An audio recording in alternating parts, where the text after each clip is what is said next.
मग आपण आता डिफरन्शिएशन मध्ये नेक्स्ट टर्म बघतोय. ओके, डिफरन्शिएशन मध्ये आपली नेक्स्ट टर्म काय आहे?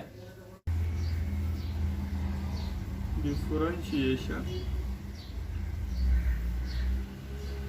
Of trigonometric function. ओके, आता आपण ट्रिग्नोमेट्रिक फंक्शनचा डेरिव्हेटिव्ह कसं घेतात ते बघतोय. आता डायरेक्ट ट्रिग्नोमेट्री बोलल्यानंतर घाबरून द्यायची अजिबात गरज नाही. सिंपल फॉर्म्युलेज आहेत त्यांचे, ते सगळे ट्रिग्नोमेट्रीचे.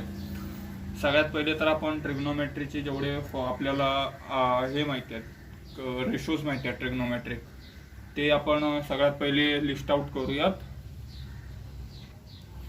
सो टोटल ट्रिग्नोमेट्रिक रेशोज कुठले कुठले आहेत? First one is sin x, second one is cos x, after that tan x, then fourth one is cot x, fifth one is sec x, and last one is cosec x. Okay, आता हे एवढे trigonometric ratios आहेत, त्यांना आपण list out केले. तर प्रत्येकाचा आपण डेरिव्हेटिव्ह करतो. डेरिव्हेटिव्ह म्हणजे काय? D by D X. So सगळ्यांच्या पुढे डी बाय डी एक्स पण लावायचा, बिकॉज आपल्याला यांचे डेरिव्हेटिव्ह चान्सेस पाहिजेत. आता मी तुम्हाला एक ट्रिक सांगणार आहे, ती ट्रिक तुम्हाला लक्षात ठेवायची आहे. मग तुम्हाला हे सगळे फॉर्म्युले सिम्पली लक्षात राहतील. सगळ्यात पहिले आपण हे जे रेशोज आहेत ते बेसिक फॉर्ममध्ये लिहून घेऊ. पहिला आहे साइन थिटा, नंतर आहे कॉस थिटा, नंतर आहे tan theta, after that cot theta, sec theta and cosec theta. Okay, आता याच्यामध्ये आपल्याला कनेक्शन्स लक्षात घ्यायचे आहेत आणि नंतर ज्या मी 3 गोष्टी सांगेल त्या लक्षात घ्यायच्या. कनेक्शन्स कसं आहे? साइनचा कनेक्शन आहे डायरेक्टली कॉस सोबत. ओके, आजूबाजूला आहेत त्यामुळे त्यांचं एकमेकांसोबतच कनेक्शन आहे. साइनचं कनेक्शन कोणासोबत आहे? कॉस सोबत. जर कोणी विचारलं कॉसचं कनेक्शन कोणासोबत आहे तर बोलायचं साइन सोबत. आता टॅनचं कनेक्शन कोणासोबत आहे? टॅनचं कनेक्शन ना एक घर सोडून जायचं. टॅनला एक घर सोडलं तर काय येतो? सेक येतो. सो टॅनचं डिरेक्टली कनेक्शन आहे सेक सोबत. ओके, एक घर सोडून बघायचा, टॅनचा एक घर सोडून बघायचं, पुढचं येईल सेक. सिमिलरली जर आपण कॉटचं कनेक्शन बघितलं तर कॉटचा कोणासोबत येईल? ऑब्विसली कॉटचा पण आता एक घर सोडून बघायचा, सेक सोडला तर काय येईल? कॉसेक येईल. सो कॉटचं कनेक्शन डायरेक्टली येईल कॉसेक सोबत. ओके, या दोघांचे एकत्रितपणे एकमेकांचा कनेक्शन आहे. आता 3 गोष्टी मी तुम्हाला सांगितलेल्या लक्षात ठेवायच्या आहेत आपल्याला. तर ह्या तर झाल्याच. आता याच्यामध्ये पहिली गोष्ट लक्षात ठेवायचं आहे ते म्हणजे as it is. Second term तुम्हाला लक्षात ठेवायचं आहे ती म्हणजे it is up to down,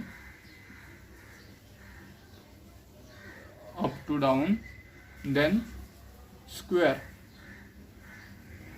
and third term तुम्हाला लक्षात ठेवायचं आहे down to up, and down to up ला काय येईल? मल्टिप्लिकेशन. काय टर्म आहे ते सांगतो तुम्हाला मी. मल्टिप्लाय लिहितो. ओके, सो आता आपण डिरेक्टली बघूया डेरिव्हेटिव्हचा आन्सर काय काय येईल. सपोज की आता पहिला आहे टर्म साइन एक्स. साइन एक्सचं जरा कनेक्शन बघा कोणासोबत आहे? साइन एक्सचं कनेक्शन आहे कॉस सोबत. म्हणजेच थोडक्यात साइनचा आन्सर आपल्याला काय भेटेल? साइनचा आन्सर डिरेक्टली येईल कॉस. आणि पहिल्या टर्म मध्ये बघा, ज्यावेळी आपण साइन आणि कॉसचा घेतो, ज्यावेळी आपण साइन आणि कॉसचा घेतो त्यावेळी काय करायचं? ॲज इट इज घ्यायचं. म्हणजे साइन एक्सचा आन्सर डायरेक्टली येईल कॉस एक्स. सिमिलरली कॉस एक्सचा आन्सर विचारला तर कॉस एक्सचा आन्सर येईल साइन एक्स. म्हणजे ॲज इट इज घ्यायचा. याचा आन्सर काय येईल? साइन एक्स येईल. ओके, आता नेक्स्ट टर्म आहे ते म्हणजे टॅन एक्सची. दुसरी टर्म आहे टॅन एक्सची. टॅन एक्सचं कनेक्शन बघा कोणासोबत आहे? सेक एक्स सोबत आहे. टॅन एक्सचं कनेक्शन कोणासोबत आहे? सेक एक्स सोबत आहे. बट आता सेकंड टर्म आपण घेतो आणि अप टू डाऊन जातो. अप टू डाऊन म्हणजे बघा हा वरती आहे आणि सेक एक्स खाली आहे. मग वरून आपण खाली गेलो अप टू आपण डाऊन गेलो तर काय करायचं, स्क्वेअर करायचा. अप टू डाऊन गेलो बघा, टॅन वरती आहे, सेक खाली आहे. वरून खाली गेलो, अप टू डाऊन गेलो तर काय करायचा, स्क्वेअर करायचा. कोणाचा स्क्वेअर करायचा, आता टॅनचा डेरिव्हेटिव्ह काढतो आपण. मग टॅनचा स्क्वेअर नाही करायचा, त्याच्यामध्ये नेक्स्ट त्याचा आन्सर काय आहे, टॅनचं कनेक्शन आहे सेक सोबत, तर सेकचा स्क्वेअर करायचा.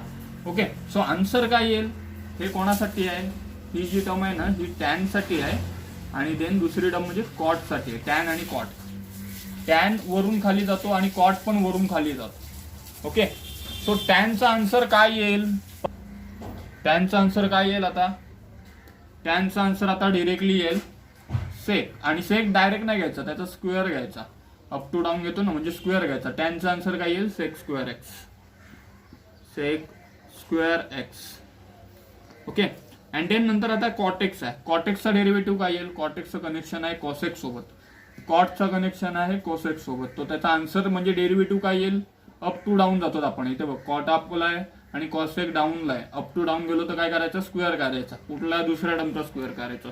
सो याचा आन्सर येईल कॉसेक स्क्वेअर एक्स. ओके, आता देन सेकंड लास्ट टर्म आहे ती म्हणजे सेकेक्सची आहे. आता सेकेक्स बघा कुठं आहे, सेकेक्स आहे आपला खाली. सेकेक्सचं कनेक्शन कोणासोबत आहे, टॅन सोबत आहे. आता बघा कसं चाललो आपण, खालून वरती चाललो, डाऊन टू अप चाललो. मग डाऊन टू अप गेलो तर काय करायचा, मल्टिप्लाय करायचा. हे टर्म कोणासाठी आहे, हे टर्म सेकसाठी आहे आणि दुसरी म्हणजे कॉसेक्ससाठी आहे. ओके, डाऊन टू अप म्हणजे सेक पासून जर टॅनला गेलो तर त्याचा आन्सर काय येईल, मल्टिप्लाय. मल्टिप्लाय म्हणजे सेकचा आणि टॅनचा मल्टिप्लिकेशन येईल, म्हणजे याचा आन्सर येईल सेक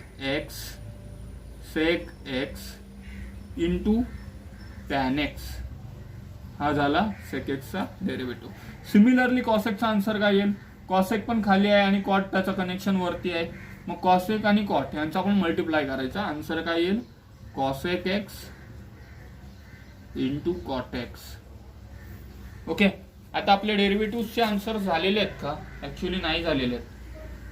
आता आपण जे आन्सर काढलेत ना त्याच्यामध्ये एक टर्म छोटीशी राहिलेली आहे. ती टर्म काय राहिलेली आहे, सी आला की मायनस घ्यायचा. ही टर्म लक्षात ठेवा, सिंपल. काय लक्षात ठेवायचं तुम्हाला, सी आला की मायनस घ्यायचा. काय अर्थ याचा, आता साइन नंतर इकडे बघा कॉसला इथे सी येतोय, टॅन नंतर इकडे बघा कॉटला इथे सी येतोय, सेक नंतर इकडे बघा कॉसेकला सी येतोय. मग हे जे तीन टर्म आहेत ना, 1 2 आणि 3, यांचा जो आन्सर आहे त्याला इकडे मायनस लावायचा. म्हणजे इथे मायनस येईल, इथे मायनस येईल आणि इथे मायनस येईल. सो आता आपले कम्प्लीट फॉर्म्युलेस झालेले आहेत. ओके, फॉर्म्युलेस लक्षात ठेवू शकता. Derivative of sine x is cos x, cos एक्सचा derivative minus sine x, tan एक्सचा सेक स्क्वेअर एक्स, कॉट एक्सचा minus cos x square x, sec एक्सचा sec x into tan x आणि कॉसेक एक्सचा cos x minus cosec x into cot x. Okay, note down करून घ्या, याच्या बेसवरती आपण थोडे सम घेऊ आणि हे कंपल्सरी फॉर्म्युले तुम्हाला लर्न करायचे. ओके, सो नोट डाऊन करून घ्या. सो आपली नेक्स्ट टर्म आहे differentiation of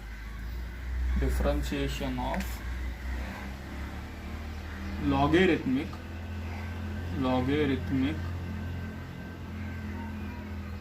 and exponential function. Logarithmic and exponential function. Okay, आता याच्यामध्ये तीनच फक्त हे आहेत, फॉर्म्युलेज आहेत. सो 3 ते सिंपल फॉर्म्युलेज लक्षात ठेवायचे. सगळ्यात पहिला फॉर्म्युला आहे तो म्हणजे d/dx of log x. Log एक्सचा सिंपल फॉर्म्युला आहे. काय फॉर्म्युला आहे, लॉग एक्सचा डायरेक्टली आन्सर येतो 1/x. एक्स इकडे आहे ना, एक्सला डायरेक्टली खाली टाकायचा. Derivative of log x 1/x. Second टर्मला काय येतो फॉर्म्युल्यामध्ये, d/dx ऑफ e⁻x. e⁻xचा कधी पण डेरिव्हेटिव्ह लक्षात ठेवा, ही अशी एकमेव टर्म आहे ज्याचा डेरिव्हेटिव्ह हा स्वतःच आहे. म्हणजे e⁻xचा डेरिव्हेटिव्ह e⁻xच आहे. Okay, and then last one term, third one term d/dx of a⁻x. याचा फॉर्म्युला आहे a⁻x log a. हे 3 फॉर्म्युले लक्षात ठेवा. तिघांच्या बेसिस सिंपल फॉर्म्युले आहेत तिन्ही पण, आणि होऊन जातील लगेच. आणि आता आपण जे घेतो ते डिफरन्शिएशनचे बेसिक फॉर्म्युले आहेत. अजून याच्यामध्ये खूप सारे वेगळे फॉर्म्युले सुद्धा आहेत, जसं की इनव्हर्स फंक्शन, लॉगवाले फंक्शन्स, असे खूप सारे अजून फॉर्म्युलेज आहेत ते आपण केलेले नाही आहेत. ओके, सो सुरुवात आपण बेसिक एवढ्याच फॉर्म्युलांपासून करूयात. का नोट डाऊन करून घ्या. आपण आता काही एक्स्ट्राचे अजून फॉर्म्युलेज आहेत ते बघूयात. ओके, डिफरन्शिएशन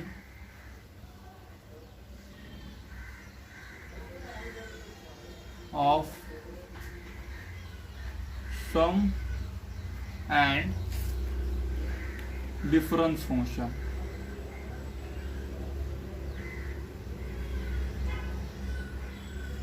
म्हणजे थोडक्यात काय, आता दोन वेगवेगळे डेरिव्हेटिव्हचे टर्म असतील, म्हणजे दोन टर्मचा आपल्याला डेरिव्हेटिव्ह करायचं असेल आणि ते एकतर प्लसमध्ये असतील नाहीतर मायनसमध्ये असतील, तर मग त्यांचा डेरिव्हेटिव्ह कसा आहे. इन शॉर्ट आपल्याला काढायचं आहे d/dx ऑफ, आता दोन वेगवेगळे फंक्शन आहेत. सपोज की आपण पकडला u प्लस v, असे दोन वेगवेगळे टर्म आहेत. तर मग यांचा डेरिव्हेटिव्ह काढायचा असेल तर यांचा डेरिव्हेटिव्ह कसं काढायचा. सो सिम्पली डिफरन्शिएशनची प्रॉपर्टी सांगते की d/dx आहे ना, हा दोघांमध्ये मल्टिप्लाय करून घ्यायचा. पहिले तरी हा d/dx u मध्ये मल्टिप्लाय होईल, नंतर हाच d/dx v मध्ये मल्टिप्लाय होईल. म्हणजे आन्सर काय आहे, d/dx इंटू पहिली टर्म u. सो पहिल्याचा आन्सर आहे d/dx इंटू u, नंतर बधीत साईन आहे प्लसची, नंतर d/dx into v. So d/dx into v हा झाला फर्स्ट फॉर्म्युला. सेकंड फॉर्म्युला ह्यामध्ये याच टाईपमध्ये आहे, d/dx ऑफ, फक्त आता इथे u प्लस v केला आपण, आता करायचा आहे u minus v. u minus vचा काय आन्सर येईल, सेम d/dx आहे तो इथे सेपरेट होईल आणि यात पण सेपरेट होईल. सो आन्सर येईल d/dx of u minus d/dx of v. So answer is d/dx of u minus d/dx of v. Okay, आता हा झाला सम आणि डिफरन्स फंक्शनसाठीचा. आता अजून दोन टर्म आहेत त्या राहिलेल्या आहेत. दोन टर्म कुठल्या राहिल्यात, दोन फॉर्म्युलेज अजून राहिलेले आहेत. ओके, हा सम अँड डिफरन्स फंक्शनचा घेतला आपण, तसंच सेम फॉर्म्युला आहे. आता सम अँड डिफरन्सचा बघितला आपण ना, या दोघांमध्ये प्लस आणि मायनस होता तेव्हाचा बघितला. आता मल्टिप्लिकेशन आणि डिव्हिजन वाला बघायचा आहे. म्हणजेच फॉर्म्युलेज कशाचे येतील ते, differentiation of multiple and division function.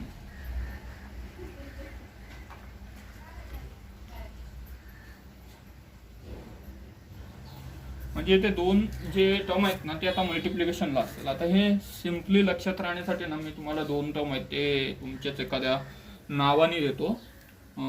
जसं की सपोज की आपला फर्स्ट फॉर्म्युला आहे d/dx ऑफ, आता आपण दोन टर्म आहेत ना ते तुमच्यापैकीच मी दोघा जणांची नावं सांगतो.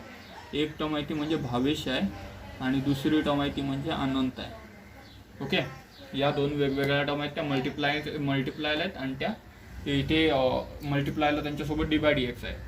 आता याच्यामध्ये तुम्हाला फॉर्म्युला काय लक्षात ठेवायचा आहे, तुम्हाला आता असं लक्षात ठेवायचं आहे की सपोज की भावेश आणि अनंत हे जे दोघं जण आहेत ना हे एका सलूनमध्ये जातात आणि तो इकडे सलूनमध्ये जो सलूनवाला आहे, जो केस कापणार आहे, तो एकटाच माणूस आहे. तर मग तो माणूस तर एकटा आहे आणि हे लोक दोघं जण आहेत, तर मग ह्यांचं केस कापून कसं काय होईल. सो सिम्पल गोष्ट आहे की सगळ्यात पहिले काय करेल, भावेश बाहेर थांबेल आणि अनंत आतमध्ये जाईल, केस कापून घेईल. बरोबर आहे, भावेश बाहेर थांबेल आणि हा d/dx म्हणजे हा केस कापणारा. d/dx ऑफ काय येईल, अनंत येईल. भावेश बाहेर, आनंदने केस कापली. नंतर काय होईल, आनंद बाहेर थांबेल आणि भावेश जाऊन केस कापून घेईल. फॉर्म्युला समजला, भावेश बाहेर थांबेल, आनंद केस कापेल, आनंद बाहेर थांबेल, भावेश केस कापेल. पहिल्या याच्यामध्ये दोघं फ्रेंड्स असतात, सो इथे साइन येईल प्लस येईल. पहिला फॉर्म्युला लक्षात राहिला. सेम टाईपमध्ये दुसरा पण फॉर्म्युला आहे. दुसरा फॉर्म्युला आहे v अपॉन a बोलू आपण. भावेश आणि अनंत आहेत ना ते सपोज की आता डिव्हिजनमध्ये आहेत. सो आता डिव्हिजनमध्ये असलेल्याचा फॉर्म्युला काय करायचा. आता इकडे पहिल्या टर्ममध्ये बघा, अनंत आहे तो पहिले केस कापायला गेलेला होता. आता ह्या टर्ममध्ये काय होईल, ह्या टर्ममध्ये भावेश बोलला की मला पहिले केस कापायचे. मग काय केला त्यांनी अनंतला बाहेर थांबवला. हे बघा, म्हणजे खालची जी टर्म आहे ती बाहेर थांबली आणि भावेशने जाऊन केस कापली. लक्षात काय ठेवायचं तुम्हाला, खालची टर्म आहे ती पहिले लिहायची, ए आहे तो पहिले लिहायचा, खालची जी काय आता सपोज की खालती 22 असतं तर 22 पहिला लिहिलं असतं, खालची जी काही टर्म असेल ती पहिले लिहायची. ए पहिले लिहिला, नंतर बी आतमध्ये घेतला, नंतर काय येईल, बी बाहेर झाला आणि आनंद ए आहे तो आतमध्ये गेला. ओके. आता अपॉन मध्ये काय येईल यांच्या, अपॉन मध्ये डिव्हिजनला जी काही टर्म आहे ना त्याचा स्क्वेअर करायचा. डिव्हिजनला कोण आहे, ए आहे, तर मग ए चा स्क्वेअर करायचा. आता मी काय सांगितलं, पहिल्या केसमध्ये हे फ्रेंड्स होते, या केसमध्ये ते दुश्मन आहे. सो इकडे सबट्रॅक्शनची साईन येईल. ओके. सो सिंपल फॉर्म्युला आहे d by D x of b upon a चा. हा फॉर्म्युला लक्षात